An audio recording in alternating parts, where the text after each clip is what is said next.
I almost doubted my own vision when the brazen stranger strode up to our table.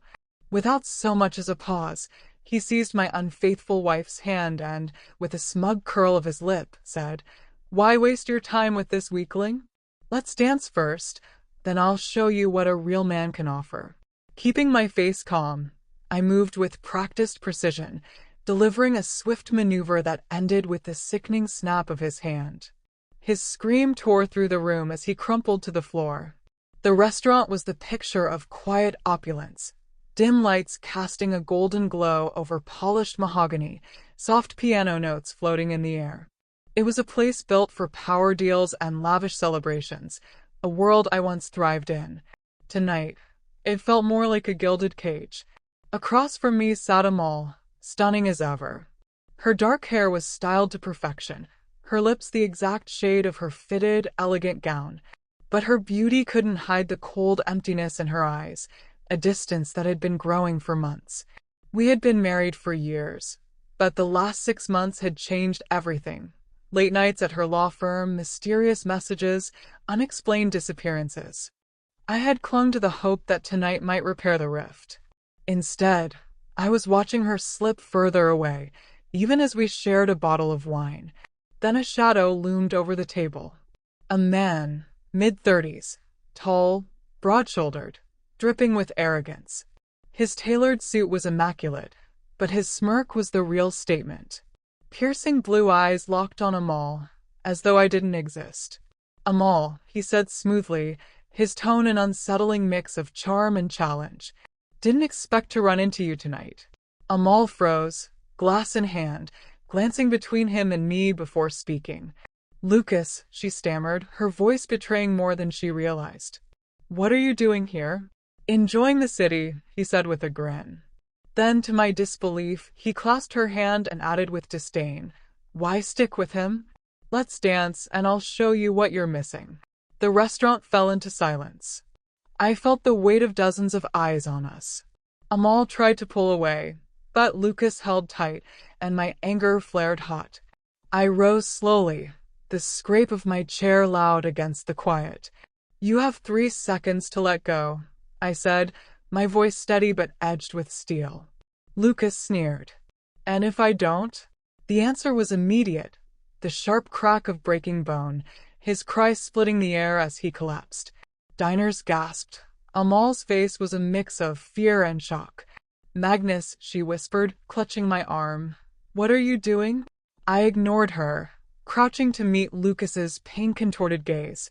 In a voice only he could hear, I said, "This is only the beginning. You made a mistake tonight. You'll regret it." Through clenched teeth, he hissed, "You'll pay for this." I turned to Amal, who still sat frozen. "Get up," I ordered. She hesitated. My voice cut sharper. "Now." She rose slowly, heels tapping on the floor, and followed me out. Behind us, whispers swelled into a low hum of gossip. The car ride home was suffocatingly silent. Amal sat stiff, hands locked in her lap, mind racing. In the garage, I switched off the engine and faced her. "Talk." She flinched. "Magnus, I don't know what you want me to say," she murmured, staring down. "I want the truth," I pressed. "Who is he? How long?"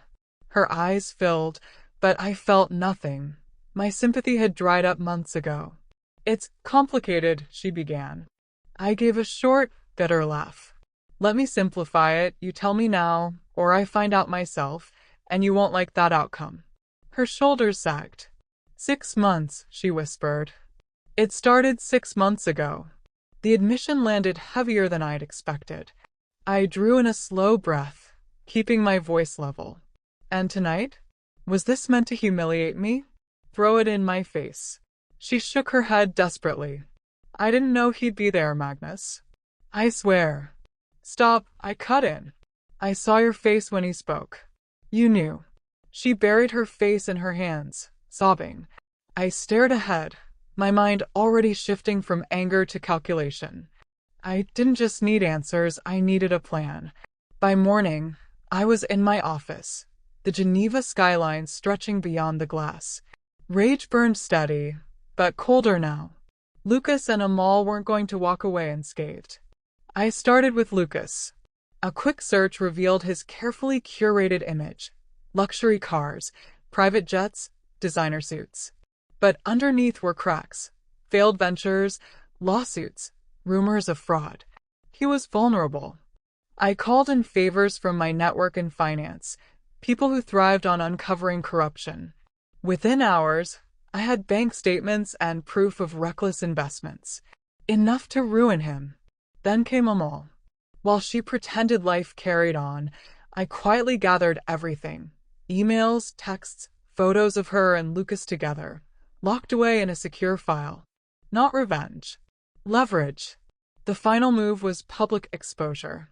I arranged for Lucas to be invited to an elite charity gala packed with Geneva's most influential figures, while a scandal-hungry journalist received a dossier of his misdeeds. By the end of the night, his crimes were front-page news: financial fraud, extortion, exploiting wealthy women. His accounts frozen, assets seized, associates abandoning him. Lucas vanished from public view.